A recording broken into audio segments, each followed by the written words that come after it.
Hello friends, मैं Zakir Hussain रुजवानी success club में आपका स्वागत करता हूं। आज मैं कुछ इंपॉर्टेंट पढ़ाने जा रहा हूं। इसके पहले आपने मेरा काफ़ी वीडियो देखा होगा। बेसिक का मेरा मेन पर्पज़ है कि बेसिक आपका एकदम कंसेप्ट क्लियर होना चाहिए। बेसिक अंडरस्टैंडिंग इंग्लिश में आपकी अच्छी होनी चाहिए, जिससे आप इंग्लिश को अच्छी तरह समझ सकते हैं।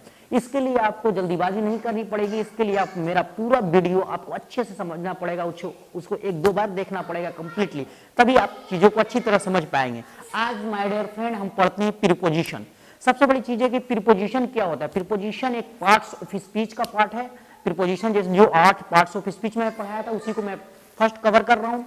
तो प्रीपोजिशन का पहले हम डिफिनेशन देख लेते हैं कि प्रीपोजिशन का डिफिनेशन क्या होता है। माय डियर फ्रेंड, प्रीपोजिशन देखिए, प्रीपोजिशन वो शब्द है जो किसी नाउन या प्रोनाउन के पहले आकर, नाउन या प्रोनाउन के पहले आकर उस नाउन या प्रोनाउन का संबंध वाक्य में प्रयुक्त किसी अन्य शब्द या शब्दों से कराता है। देखिए, आपको डिफिनेशन तो उतना अच्छा समझ में नहीं आया होगा, लेकिन जैसे ही मैं एग्जांपल दूंगा तो आपको बहुत अच्छे से चीजें समझ में आ जाएंगी। देखिए, जैसे यहां पे कह रहा हूं there is cat on the table, तो माय डियर फ्रेंड यहां पे क्या है कि कैट जो है वो नाउन है, ठीक है, तो और ये टेबल भी नाउन है। इनके बीच जो संबंध बता रहा है वो हमारा ऑन हो गया। तो यहां ऑन को हम क्या बोलेंगे, ऑन को ही हम क्या बोलेंगे, यहां ऑन को हम प्रीपोजिशन बोलेंगे। प्रीपोजिशन, इसका मतलब क्या हुआ कि जो बिल्ली है वो टेबल के ऊपर है, टेबल के ऊपर है। और फिर एक और एग्जांपल दे देते हैं। यहां पे देखिए, आई क्या हो गया, हमारा प्रोनाउन हो गया। राइटिंग, राइटिंग क्या होगा, verb. With a pen, with my dear friend, ये पेन हमारा नाउन हो गया, ठीक है। तो यहां पे विथ जो हुआ ये इनका संबंध बता रहा है, तो यहां पे विथ को ही हम क्या बोलेंगे, प्रीपोजिशन। इसका मतलब ये हुआ कि मैं कलम से लिख रहा हूं या कलम के साथ लिख रहा हूं। I am writing with pen. Next example देखते हैं, he is going to school. He pronoun, यहां पे टू जो हुआ ये हमारा प्रीपोजिशन होगा। इसी को हम क्या बोलेंगे, प्रीपोजिशन बोलेंगे कि वो स्कूल जा रहा है। He is going to school. एक और एग्जांपल दे रहे हैं, she is coming from Patna. वो मतलब पटना से आ रही है, वो मतलब पटना से अलग हो रही है। तो यहाँ पे से जो है यह फ्रॉम, यहाँ पे इसको यहाँ पे फ्रॉम यूज हुआ है, तो ये हमारा प्रीपोजिशन हो जाएगा।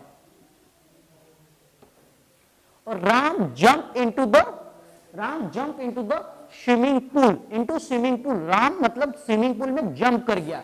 तो यहाँ पे देखिए इनटू जो यूज हुआ ये हमारा ही प्रीपोजिशन है। अब मैं आपको अगले इसमें समझाऊंगा कि कौन सा प्रीपोजिशन कहां पे यूज होता है। प्रीपोजिशन बहुत इंपॉर्टेंट चैप्टर है। प्रीपोजिशन कंपटीशन में ज्यादातर प्रीपोजिशन ही आता है, तो प्रीपोजिशन पे आपको कमांड करना बहुत जरूरी है। इसके लिए आपको प्रैक्टिस करनी पड़ेगी। तो इसके अगले में मैं बता रहा हूं कि प्रीपोजिशन का कौन सा प्रीपोजिशन का यूजेस कहां पर होगा। अब मैं कुछ इंपॉर्टेंट प्रीपोजिशन आपको बताने जा रहा हूं कि उसका यूजेस क्या है। जैसे देखिए, पहला इन मतलब क्या होता है, में। जैसे राम रूम में है, तो क्या हो जाएगा, Ram is in the room. तो यहां पे इन का प्रयोग हुआ, ठीक है, वो कमरे में है। इन में क्या होता है, स्थिरता होती है। स्थिरता मतलब ये मोशनलेस होता है, मतलब कोई भी चीज स्थिर है तो उसके लिए हम मैं की यूज में इन का प्रयोग करेंगे। समझ में आ गया। जैसे ही लिव्स इन आरा, वो आरा में रहता है। तो इस तरह समझ में कि जहां स्थिरता हो वहां मैं की जगह पे इन का प्रयोग करता है, वो आरा में रहता है। देखिए यहां पे इन जो यूज हुआ वो स्थिरता के लिए यूज हुआ। सेम ये देखते हैं हमें अगला में इनटू माय डियर फ्रेंड क्या होता है, इसका मतलब भी में होता है, लेकिन यहां पे आपको मोशन होगा। यहां पे क्या होगा, मोशन होगा। जैसे ही जंप्ड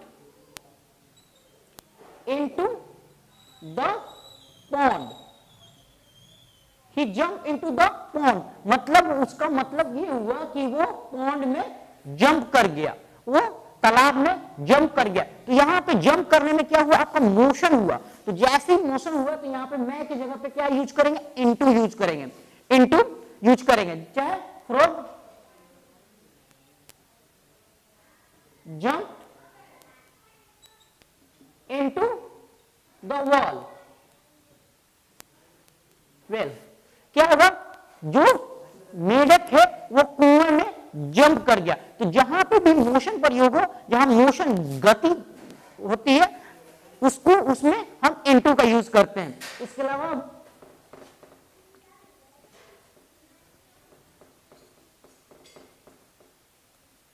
अब ऑन का प्रयोग करेंगे। देखिए ऑन क्या होता है, ऑन जस्ट सटा हुआ है, जैसे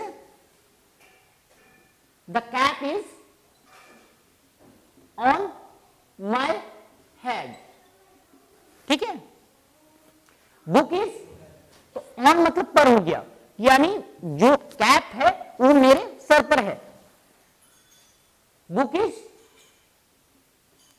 on the table, book is on the table. Book क्या है, बुक भी हमारा टेबल पर रखा हुआ है। तो क्योंकि टेबल और बुक के बीच कोई डिस्टेंस नहीं है, दोनों एक दूसरे से सटे हुए हैं, तो हमारा क्या हो जाएगा, यहां पे हम ऑन यूज करते हैं। इसके अलावा एट का प्रयोग देखते हैं। देखिए एक मतलब भी मैं अपर होता है, जैसे अगर मेरे को छोटी जगहों का नाम लेना होगा तो वहां पे इन नहीं लिखूंगा। जैसे गांव का नाम लेना हो, आई लिव एट चकिया, चाहे एक छोटी जगह का नाम लेना है, जैसे छोटे शहरों का नाम, वहां पे हमेशा एट यूज करता है, एट यूज होता है। चाहे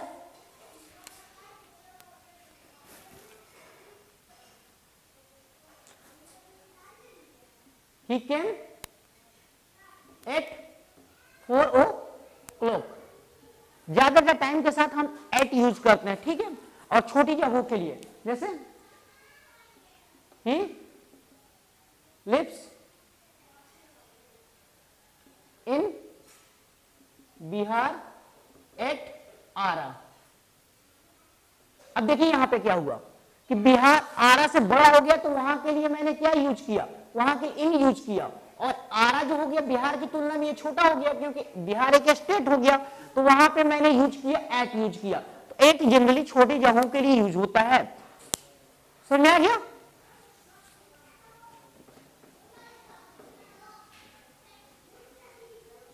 अब देखिए नेक्स्ट हमारा क्या, टू की ओर।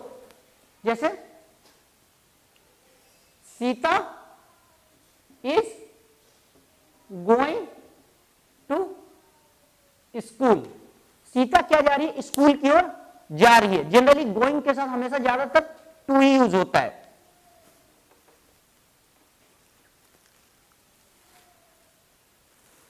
ठीक है।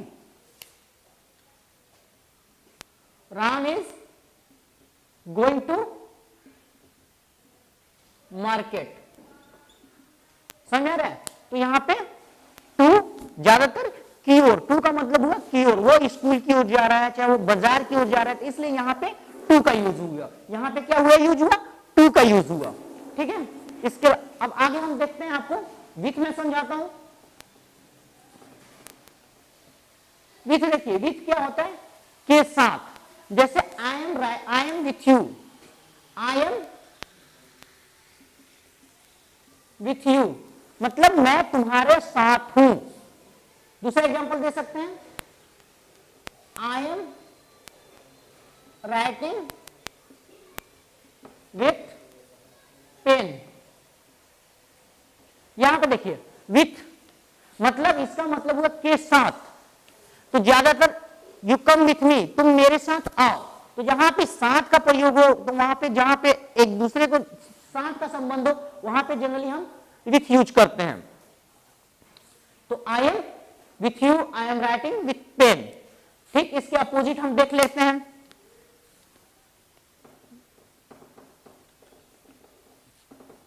विदाउट, विदाउट क्या होता है, इसका मतलब होता है के बिना। विदाउट मतलब के बिना। जैसे आई एम राइटिंग, सेम इसका अपोजिट है without without pen, I am writing without pen मतलब मैं पेंसिल से लिख रहा हूं। I am going without you, मतलब मैं तुम्हारे बिना जा रहा हूं, तो इसका मतलब होगा के बिना। तो आपने देखा होगा कहीं पे विथ लिख यूज होते हैं, कहीं पे विदाउट यूज होते हैं, विथ का जस्ट अपोजिट विदाउट होता है, ठीक है। तो आप उसका सेंटेंस में जनरली क्या होता है, सेंटेंस में सेंस के हिसाब से प्रीपोजिशन हमारा यूज होता है, उसका क्या सेंस बोल रहा है, ठीक है।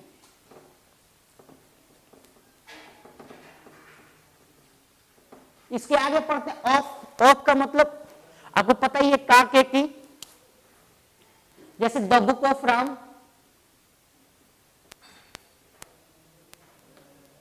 The fruit of this tree. तो यहां पे ऑफ मतलब का के की, अगर किसी का संबंध हो, जैसे इसका मतलब क्या हो गया, राम की किताब, राम की किताब, इस पेड़ का फल। तो जहां पे भी का के की यूज होता है वहां पे हम ऑफ यूज करते हैं, ठीक है। तो अब एमोंग और बिटवीन, देखिए पहले हम बिटवीन समझ लेते हैं कि बिटवीन क्या है, उसके बाद फिर हम एमोंग समझेंगे, ठीक है। पहले हम बिटवीन समझ लेते हैं कि बिटवीन क्या होता है। बिटवीन मतलब होता है के बीच।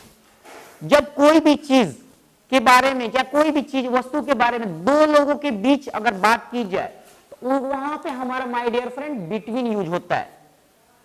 जैसे मैंगो इज डिस्ट्रीब्यूटेड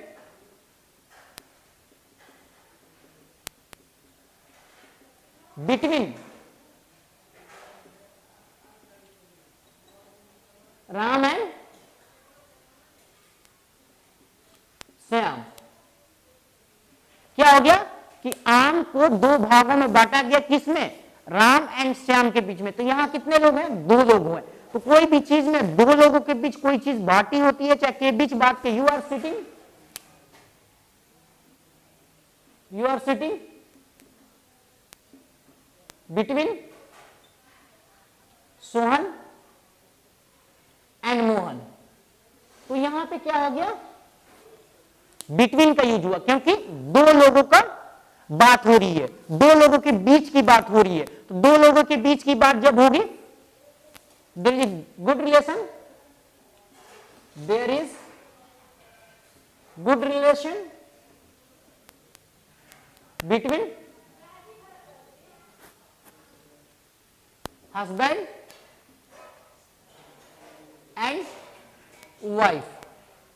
क्या हो गया, बहुत अच्छा रिलेशन है पति और पत्नी के बीच में।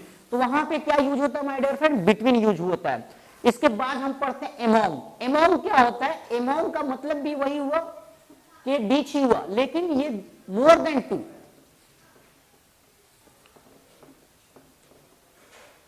दो लोगों के बीच में, दो लोगों से ज्यादा की बात हो तो वहां पर हम एमोंग यूज करते हैं। जैसे same day property is divided among his 4 sons। जो प्रॉपर्टी का बंटवारा हुआ वो उसके 4 पुत्रों में हुआ। तो यहां पे हम among इसमें यूज किया क्योंकि यहां मोर देन 2 है। तो मोर देन जब 2 होगा तो हम वहां पे क्या यूज करेंगे, among यूज करेंगे, ठीक है। तो जहां पे भी के बीच की बात है लेकिन दो लोगों से ज्यादा हो वहां पे हम among यूज करेंगे। जैसे sweet is distributed among children, मतलब बच्चों के बीच मिठाई बांटी जाती है, ठीक है। तो यहां पे क्या होता है, यहां पे among, क्योंकि चिल्ड्रन एक बच्चा नहीं है, दो बच्चा नहीं है, चिल्ड्रन बहुत सारे बच्चे हैं, तो वहां पे हमने among यूज किया।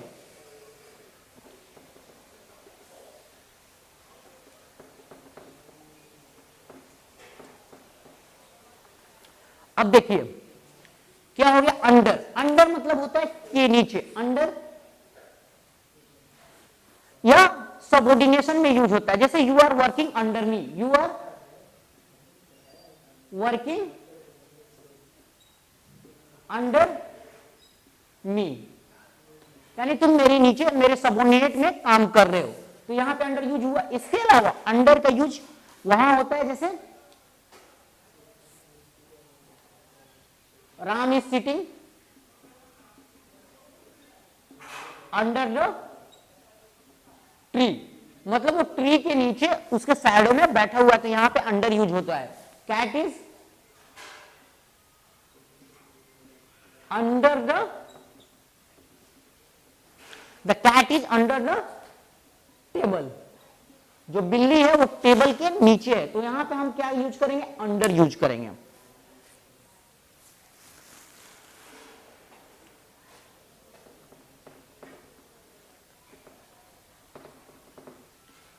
अब यहां पे माय डियर फ्रेंड ओवर का यूज करेंगे। ओवर का यूजेस कहां पे है, देखिए ओवर क्या ऑन जो होता हमारा सटा हुआ था, अब ओवर क्या है जो काफी ऊपर है, जैसे the fan is over my head, ठीक है। तो फैन क्या है, ये काफी ऊपर है, हमारा सटा हुआ नहीं, अगर सटा रहता तो हम ऑन यूज करते, जैसे कैप सटा हुआ था तो हमने क्या किया यूज किया, the cap is on my head. लेकिन यहां पे क्या है कि फैन जो है वो काफी ऊपर है, तो हमने क्या किया, the fan is over my head, ठीक है। अब आता है बिलो,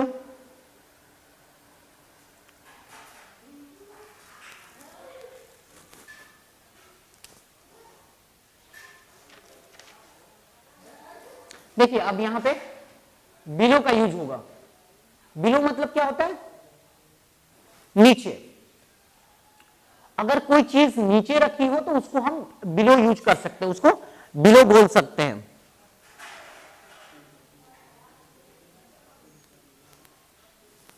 जैसे this chair is below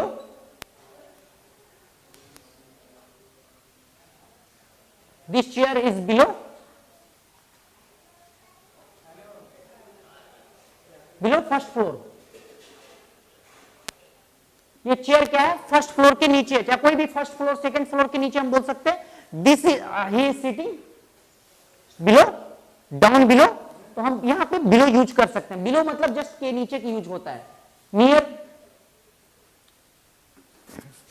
near आप जानते हैं, नियर, नियर का मतलब के पास, यू सिट नियर मी, मतलब मेरे नजदीक बैठो, नियर मतलब नजदीक होता है, यानी मेरे पास बैठो।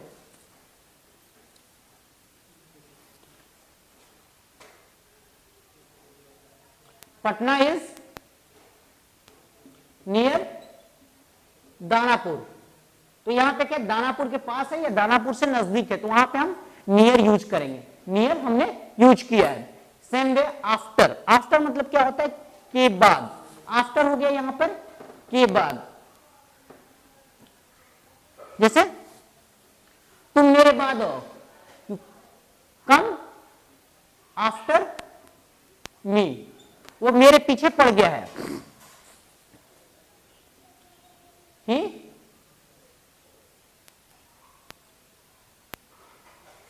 is doing everything after me, वो मेरे बाद कोई भी चीज कर रहा है, यानी मेरी नकल कर रहा है, जैसे जो मैं कर रहा हूं वो मेरे बाद कर रहा है, ठीक है। तो यहां पे हम आफ्टर यूज करेंगे, आफ्टर के बाद, कम आफ्टर 9 o'clock, मतलब 9 o'clock के बाद आप हमारे पास आइए, तो हम बोल सकते हैं वहां पे हम आफ्टर यूज करते हैं, ठीक है।